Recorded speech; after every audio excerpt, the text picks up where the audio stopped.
আসসালামু আলাইকুম। আজকে দেশের মূল সংবাদ আপনাদের সবাইকে একটু ঘুরিয়ে নিয়ে আসি। চলেন দেখা যাক আজকে কি হলো দেশের মধ্যে। আজ 16 এপ্রিল 2025। আজ বঙ্গভবনে বিএনপির নেতাকর্মীরা দেখা করতে গিয়েছেন ডক্টর মোহাম্মদ ইউনূসের সাথে। তারা জানতে চেয়েছেন নির্বাচন কখন দেওয়া হবে।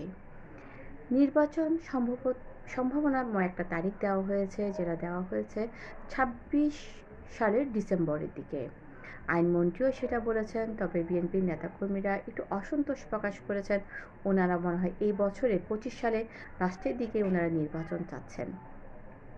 এদিকে আবার আইনমন্ত্রী বলেছেন যে সাধারণ জনগণ গণহত্যার বিচারটা চায়। গণহত্যার একটা সুষ্ঠু বিচার আসলে আমরা এটা একটা কাম্য, এটা আমাদের যে হারে আমাদের জনগণ আমরা একেবারেই সন্তুষ্ট নই। আমরা পরিষ্কার করে বলেছি যে আমরা ডিসেম্বর যে কাট আউট টাইম, ডিসেম্বরের মধ্যে নির্বাচন যদি না হয় তাহলে দেশে যে রাজনৈতিক পরিস্থিতি, অর্থনৈতিক পরিস্থিতি এবং সামাজিক পরিস্থিতি সেটা আরও